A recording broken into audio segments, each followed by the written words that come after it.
ನಾಗಪಂಚಮಿ ವ್ರತ ಕಥೆ. ಸೂತ ಪುರಾಣಿಕರು ಶೌನಿಕರೇ ಮೊದಲಾದ ಋಷಿಗಳನ್ನುದ್ದೇಶಿಸಿ ಹೇಳಿದರು. ಮುನಿವರ್ಯರೇ, ಸೌಭಾಗ್ಯಪ್ರದವಾದ ಅತ್ಯುತ್ತಮ ವ್ರತವೊಂದನ್ನು ಹೇಳುತ್ತೇನೆ, ಕೇಳಿರಿ. ಈ ವ್ರತವನ್ನು ಅಣ್ಣ ತಮ್ಮಂದಿರುವ ಸ್ತ್ರೀಯರು ಆಚರಿಸಬೇಕು.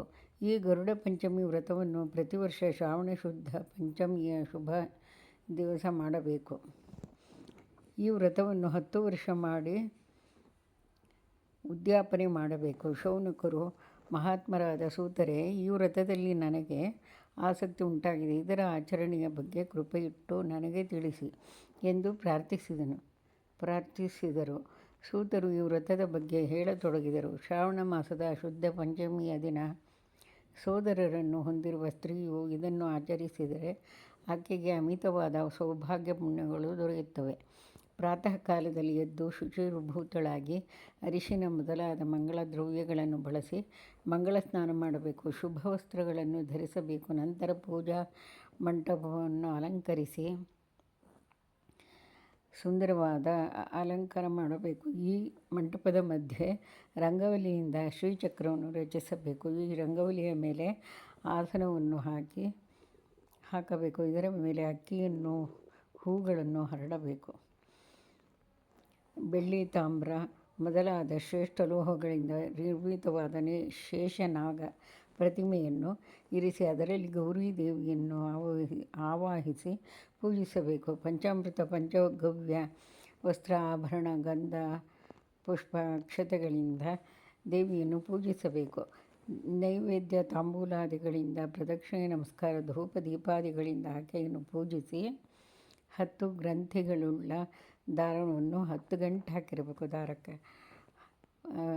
ಗ್ರಂಥಿಯುಳ್ಳ ದಾರವನ್ನು ಪೂಜಿಸಿ ಅದನ್ನು ಬಲಗೈಯಲ್ಲಿ ಕಟ್ಟಿಕೊಳ್ಳಬೇಕು. ನಂತರ ಬ್ರಾಹ್ಮಣೋತ್ತಮನಿಗೆ ವಾಯನ ದಾನವನ್ನು ಕೊಡಬೇಕು. ಗೌರಿ ದೇವಿಯಲ್ಲಿ ಪರಮ ಭಕ್ತಿಯುಳ್ಳವಳಾಗಿ ದಕ್ಷಿಣೆ, ತಾಂಬೂಲ, ಧಾನ್ಯ ರಾಶಿಯಿಂದ ಸಹಿತವಾದ ದಾನವನ್ನು ಕೊಟ್ಟು ನಂತರವೇ ತಾನು ಭೋಜನವನ್ನು ಮಾಡಬೇಕು. ಈ ರೀತಿ ಯಾವ ಸ್ತ್ರೀಯು 10 ವರ್ಷ ತಪ್ಪದೇ ವ್ರತಾಚರಣೆ ಮಾಡುತ್ತಾಳೋ ಆಕೆಯ ಮನಸ್ಸಿನ ಇಷ್ಟಾರ್ಥಗಳು ಸಿದ್ಧಿಸುತ್ತವೆ. ಇಹ ಪರಗಳಲ್ಲೂ ಆಕೆಗೆ ಪರಮಸುಖ ದೊರೆಯುತ್ತದೆ. ಪುತ್ರ ಸೌಖ್ಯ, ಧನಧಾನ್ಯ ಸುಖಗಳು ಸಿಗುತ್ತವೆ. ಐಶ್ವರ್ಯಾಭಿವೃದ್ಧಿಯಾಗುವುದು. ಈ ವ್ರತದ ಮಹಿಮೆಯನ್ನು ತಿಳಿದ ಶೌನಕರು, ಗರುಡನ ಜನ್ಮ ವೃತ್ತಾಂತದ ಬಗ್ಗೆ ನಮಗೆ ತಿಳಿಸಿರಿ ಎಂದು ಸೂತರನ್ನು ಕೇಳಿದಾಗ ಅವರು ಹೀಗೆ ಹೇಳಿದರು.